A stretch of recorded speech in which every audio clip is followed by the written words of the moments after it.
High performance isn't just about who's the strongest or the fastest. At the elite level, it comes down to something much quieter: availability. The athletes who last are the ones who learn to manage fatigue, pressure, and uncertainty better than anyone else. Welcome to Elite Perspectives. I'm Maurice Henderson, a massage therapist working in the Olympic movement, and this show lives inside the recovery side of performance. We're not here to expose game plans or tactics. We're here to really understand what it takes to stay ready at the highest levels. And we start in one of the toughest environments in sport, women's freestyle wrestling, where durability isn't optional. Today is about the athlete's experience, what they've learned about their body, what helps them the most, and then what keeps them showing up. You don't have to keep your headphones on. Like, you can take them off once you verify your audio is good. I like headphones. You do? Yeah. All right, let's rock with that then. I'm going to do the same thing. We're going to match it up then. It's more immersive. Yeah, no, that's that. And it allows you to like really check your audio and make sure that you can hear what's going on. It's kind of drown out everything else. Maybe I just like the sound of my own voice. Maybe that's what it is. There's nothing wrong with that. That's all going to be on the camera too, so I'm glad. That's all right. All right. I'm not afraid. Okay. All right, man. I'm here with my buddy, Kaylin. Kaylin, how long we known each other now? Oh my goodness. Well, when did you start working at the training center? Like 2 years. Yeah. 2 years in November. Yeah. And I think Andrew was already kind of putting wrestlers on my schedule at that point. So, you done a podcast before? Mm-hmm. You mind introducing yourself? Sure. My girl. All right. I'm Kay Albrecht. I've been wrestling. I'm actually on my 10th year of wrestling now, so I keep mentioning that because I'm so excited about it. I feel like it's a good milestone to reach for a lot of people. Everybody I've met, they're like, oh, I've been wrestling for 15, 16 years. Here I go on my 10th. Woohoo. I'm a child of God. That is my proudest accomplishment.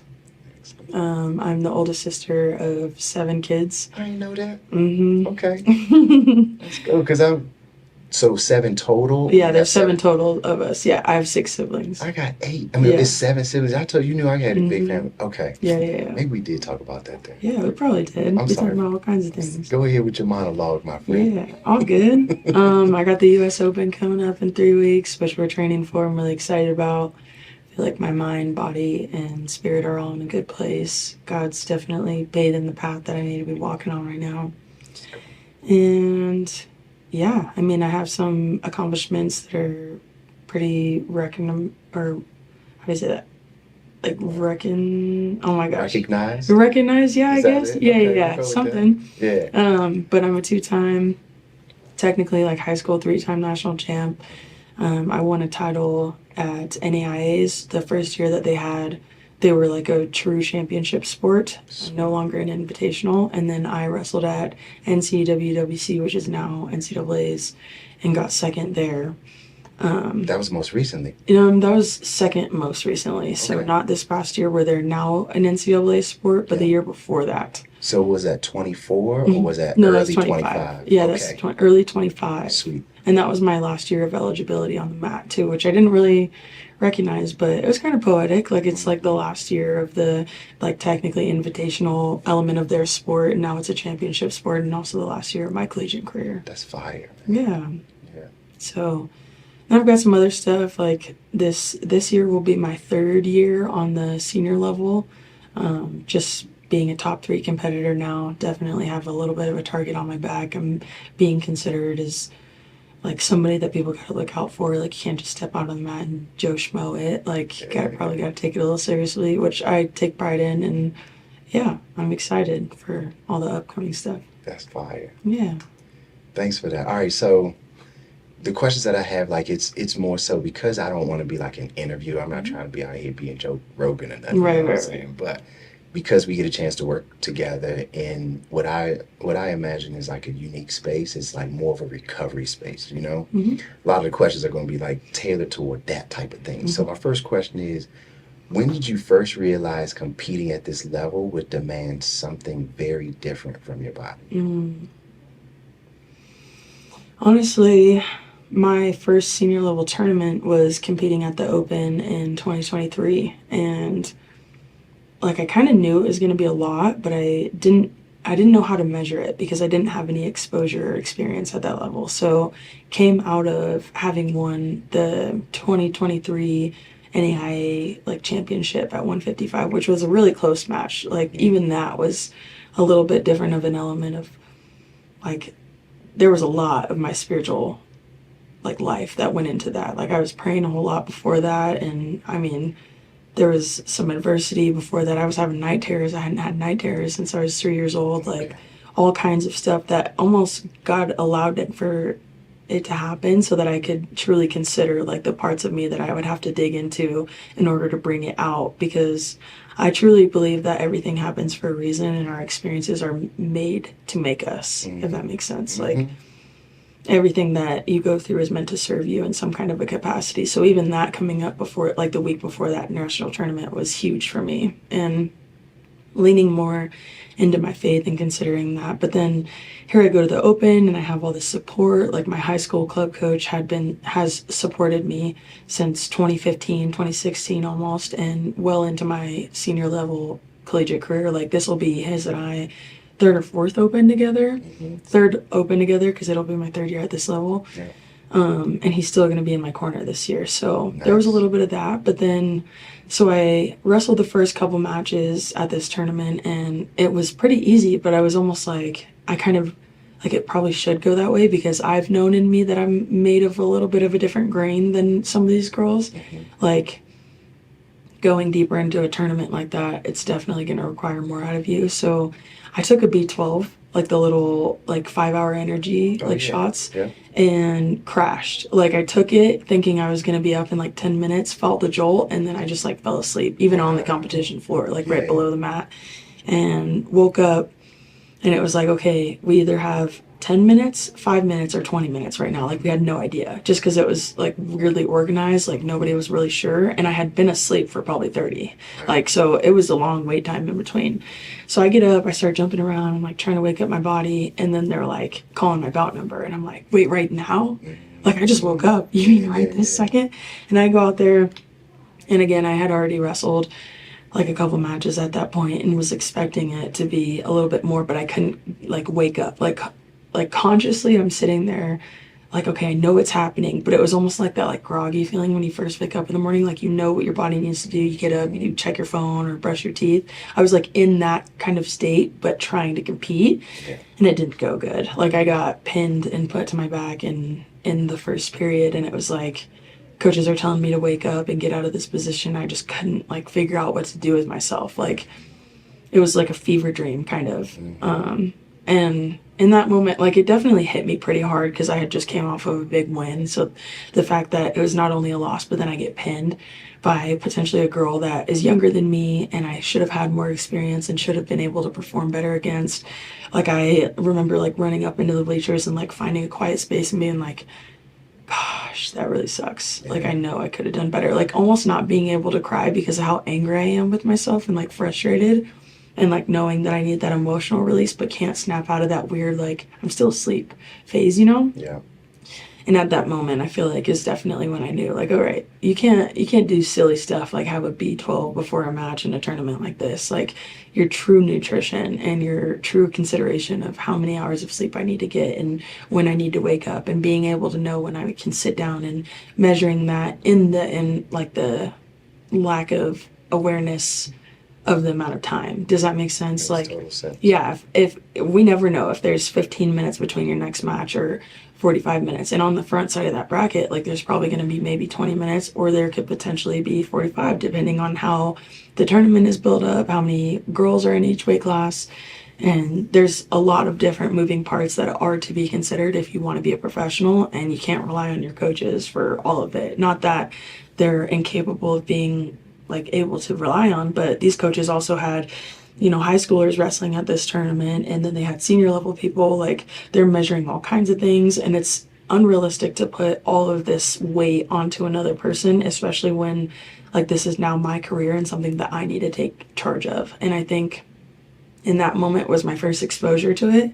And then just living at the training center was almost like, okay, we are truly responsible for every decision that we make. Like Terry lays out a structure, he lays out expectations, and it's our job to either meet them or not. And the consequence he makes very clear is weight on us. Like he's not going to carry the responsibility of our choices. Does that make sense? So much sense. And as a professional, like that kind of takes me into something else that I wanted to ask you about. Like, what did you learn? What have you learned about your body over time that young athletes usually don't understand yet? And I would even change that question to just like take your body out of it, and what have you learned? Like, Yeah. and I think you just start scratching that surface there. Yeah. I've learned so much since I've moved out here, to be honest. Like, this is a different level of responsibility. I think for most of my career, especially in high school, like I had this kind of adjustment period from high school to college where it was like, okay, this is like in high school, I can rely on everybody. Like my mom's going to make sure I can make it to practice. My coaches are going to make sure I come to their practices on time. If not, like there's a consequence that I'm going to pay and I'm going to be made an example of if I don't meet these expectations, this, that, and the other. But every moving part that's moving in my life is carried by the support of the people around me.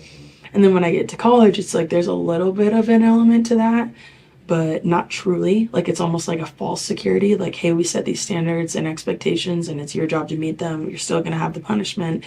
But then there's like the mental and spiritual side of it, that the support of all of that is not entirely there. Whereas in high school, it's almost like mom's making sure, like, if I start showing up late, there's a reason why. Hey, make sure you're paying attention to this, or I'm seeing this happen out of you, and I'm seeing these, choices start to bleed into other areas of your life, like time to get it in check. But there's not that in college. And I definitely had a lot of that exposure in the second part of my career. I feel like I had three parts of my collegiate career because I went to Wayland Baptist University, Baker, and then I went to McKendree, but McKendree was all online and I was living out here. So there was like two different moving elements kind of happening, and it took a lot for my body and my spirit to kind of recalibrate too. There's still this collegiate aspect of it, but it's really more so being present in like the training center. But and then when I moved out to the training center, it's like, okay, all of this is on you. Like, here's our practice times. Here's what I expect. But also these should be unspoken, because if I set a practice time, you should be there. Like it's not about whether I want you there. It's that the fact that this is the Olympic Training Center. We are excellence. And if you're not showing up, then you're choosing to not be a part of that excellence. Does that make sense? So much. Like, so there's elements to that all around. And then it was like they very much made clear that the people that they invited into the training center room were very much people that kind of intuitively pour into the people around them. Like they are just like Diamond Guilford, for example. Like she is just the kind of person where, somebody's not really talking or interacting with anybody or speaking a lot about themselves. She's the first person to be like, hey, tell me where you're from. What's your middle name? Like, it's like this weird joking interaction, but also it's a deep and profound, like reaching for that deep part of somebody that she knows needs to show up in this room because it does bring value, because the coaches saw that. Otherwise you wouldn't be in the room, like she's that kind of person that calls that out of you. And as I started to get more comfortable, like that was part of where I stepped into. And then I feel like God just does so much for us in so many different ways, like finding that good church that I needed. And then like the story of my baptism is like a huge testimony to that. Like I started going to church by myself because I knew that I needed it, and was just sitting in the middle of a sermon, and it was about tithe and how like when you put something into somebody's hands, like they're going to show you a reflection of what's in their heart, especially money. Like money is one of those things that like it either reveals like greed or gratitude. And God gave us tithe in order to discipline our hearts, like a tool to discipline our hearts. Like you're going to choose to give back to the church and give to the people around you, or you're going to choose to spend it on yourself. But either way, here's a reflection of what's in your heart. And like this message was just this great, profound, like revelation of that for me. And it was a big part of my faith, because I think that is what was holding me back from going all in with God for a long time, because my stepdad actually chose to stop going to church because, in Texas, we do everything big. So there's all these mega churches around, and then they're asking for tithe and then giving testimony about what they're pouring their money into. And for whatever reason this week, they're like, hey, we've been giving single moms of like single parent households these cars, like help give us tithes so that we can provide for this family. And this was a small example, but also a grand example of like we're able to purchase cars. Yeah. And he took that and like ran with it and stepped away from the church. So for a long time I've kind of had this like thick chip on my shoulder of like I can't go on because the church is selfish. And then right before that, even the church that I was going to for the past 12, 13 years, the pastor had gotten found out for some things that were not lining with the word. Like, and it was devastating to our church family. And there was a lot of people that stopped going there.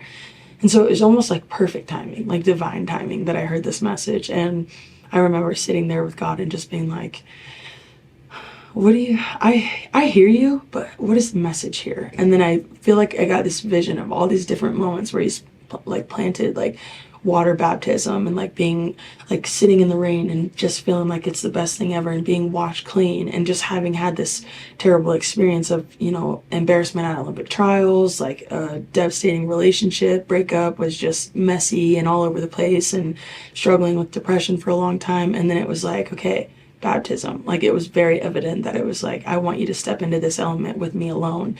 And again, emphasis on the fact that I had been going to church already alone.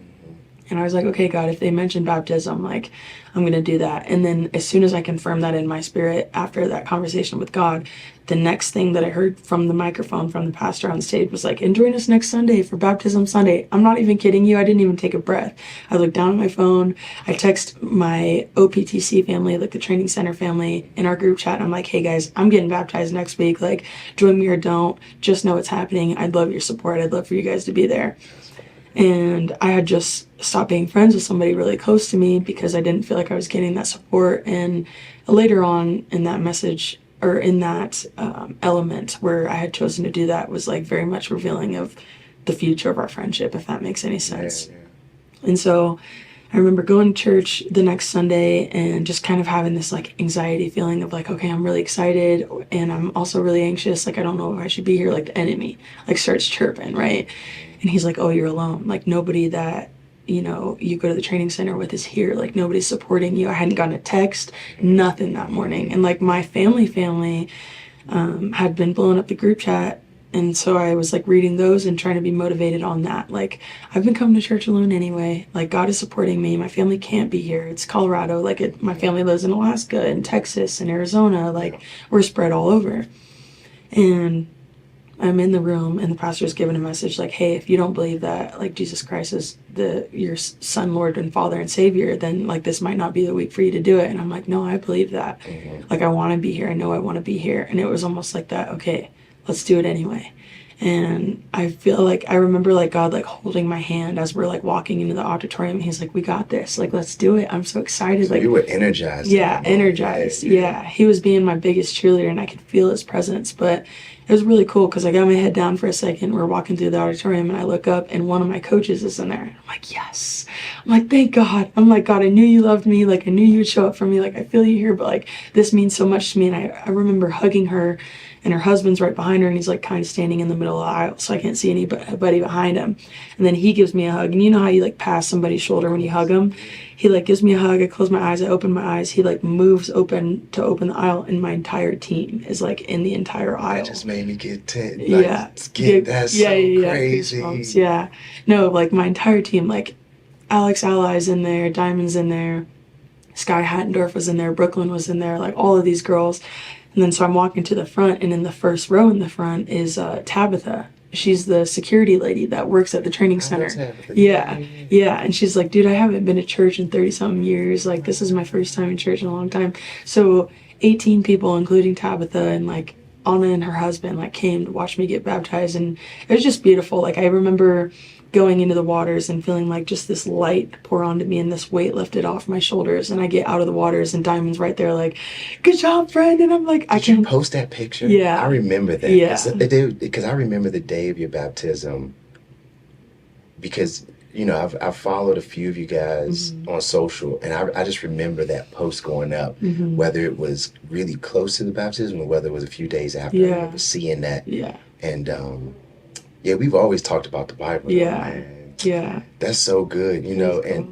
and I'm happy Shoot, I'm happy for you. Thank I'm you. happy for you. Yeah, it was a good moment, good time with the fam for sure. Yeah. I want to make sure that we don't like. I love talking about all this stuff. I know Yeah, it's all good. we got to start. Do y'all got practice today? Yeah, we have practice at 2:30 All actually. right. So let's let me see. I got two It's questions. all good. What? Well, let's go back to like durability, Hmm. right? You talked about like what it's like to be in the Olympic Training Center and how you have to show up for yourself Hmm. and be a part of that excellence. Um, there's two things. How do you know, or how do you recognize when you're kind of like reaching the edge Hmm. of like physical fatigue? Hmm. And then the other thing is, what helps you to recover most consistently? Not perfectly, but just like reliably. Hmm. Like, what are your go-tos? Because obviously you got some people that follow you, you got a lot of young kids. I don't know if you started doing camps yet, Hmm. but they're going to be curious about some of those things. Yeah, I would say like definitely bare minimum, especially being at the training center, is sleep and hydration. Like those play such a key part. Like hydration plays a key part into the functioning of your body. I mean, we're made up, what is it, 70% of water or Something something like crazy that. like that. And then just sleep is so huge here. I mean, hydration, especially at elevation, is like plays a huge part. Like you almost need to drink double what you would drink at sea level. But even being dehydrated and trying to sleep, like your hydration affects your sleep and it affects your digestion and like your ability to sweat and your even your muscle recovery and your blood circulation. Like there's so many different elements of water that are so key to being an athlete. I mean, being a normal functioning human being, but especially being an athlete and especially being one that trains at elevation for long periods of time as well. And then sleep just being one is like, that is definitely when I'm not getting enough sleep, I can tell in my performance, even in practice. Okay. Like, I think that for me, practice is the most exposure that you're going to get to, am I able to be competition ready and how do I measure that? Well, how am I showing up in practice? Like exactly what they say, how you practice is how you compete, and being mindful of the performance part of it, like how I'm practicing my nutrition, my hydration, my sleep, and how is it showing up in practice, and I'm able to measure how consistently I am performing or inconsistently I am or where my fatigue is at, all by the exposure like showing up consistently. And yeah, definitely sleep and hydration. Nutrition is huge. And then I would say things like ice bath or sauna, like the cold hot exposure, and compression boots are big. But I mean, honestly, massage and chiro have played a big role in my like ability to cover, especially with wrestling. Like I just feel like it's hard on our joints and our ligaments and all these different parts of us. Like I think since I've been at the training center, I've known like 8 different people to get surgery on different parts, like knees, shoulders, like there's some neck stuff, hip stuff I had to have PRP on.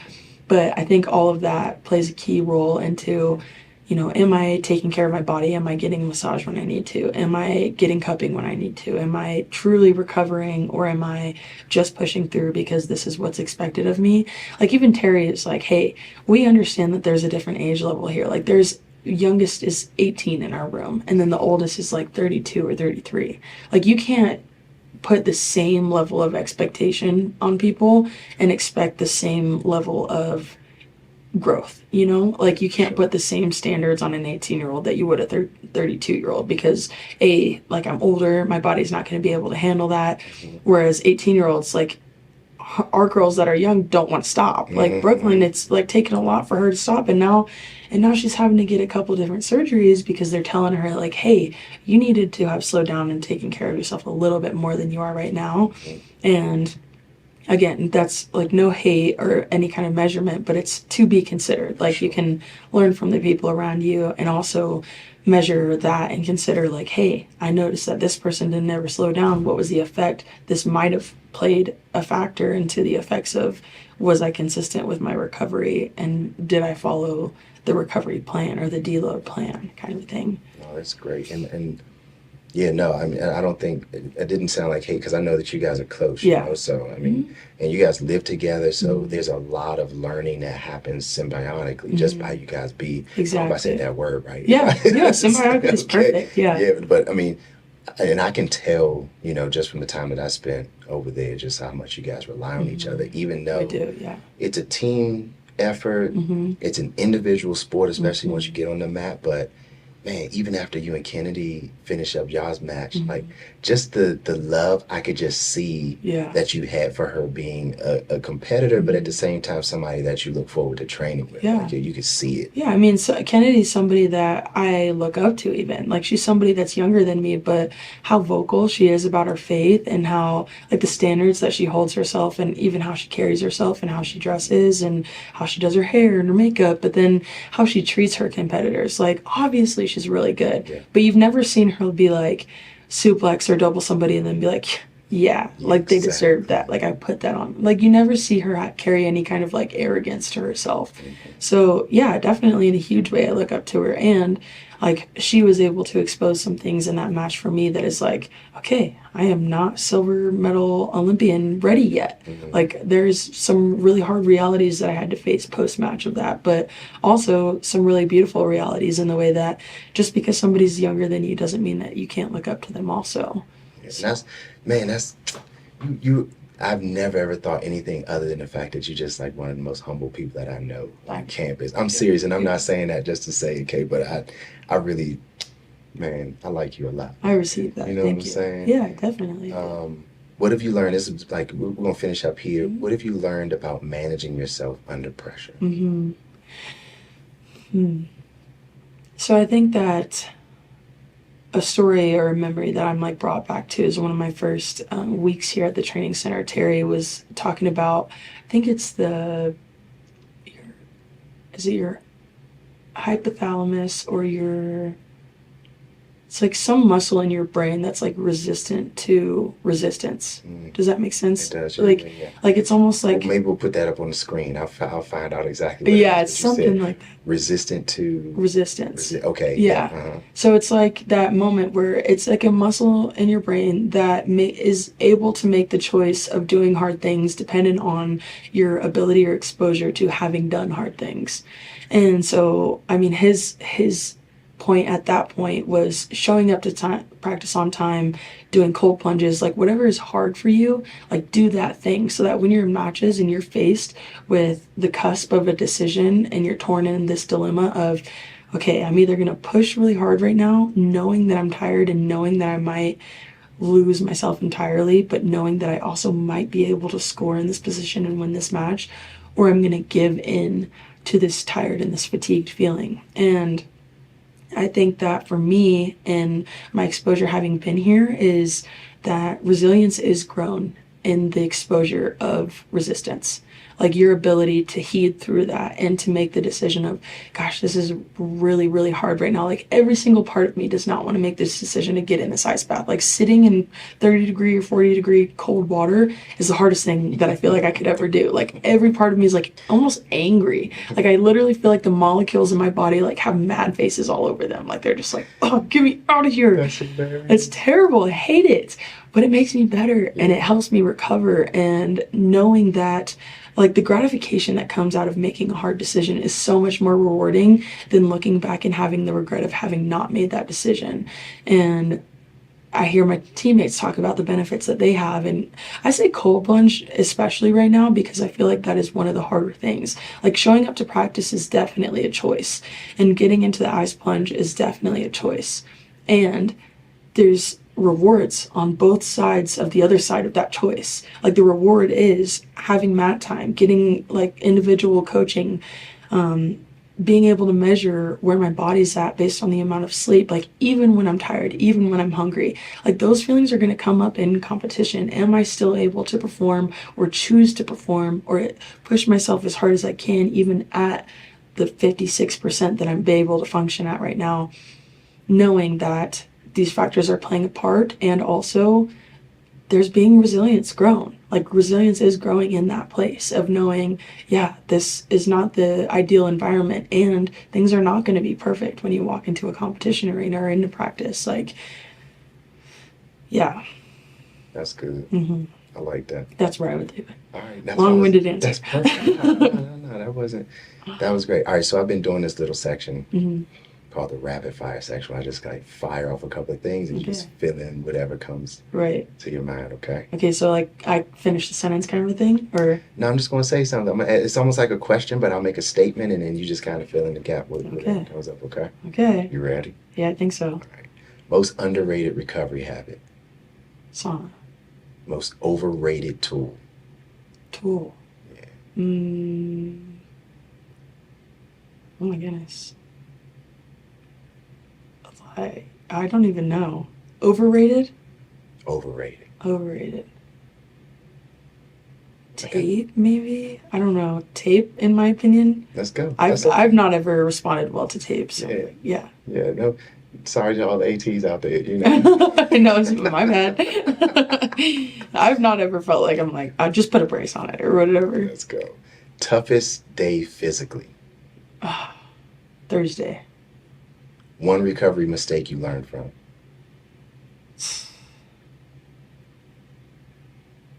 Overeating. Best advice for young athletes. Have faith. Let's put a pin in that. Put a pin in That's right. it. Amen. Thank you, Kay. Of course. Through, man. I You got made this you. happen today. Like I didn't expect for it to happen today, but I'm glad it did. And you got almost 20 minutes to get back to the TC. Yeah, no, I'm good. I'll be good for sure. All right. Well, thanks for sitting down today. I don't even know if I said this before, but this is the Elite Perspectives podcast. Man. I'm happy that you got to sit down with us today. Me too. We'll talk to you soon, okay? Sounds good.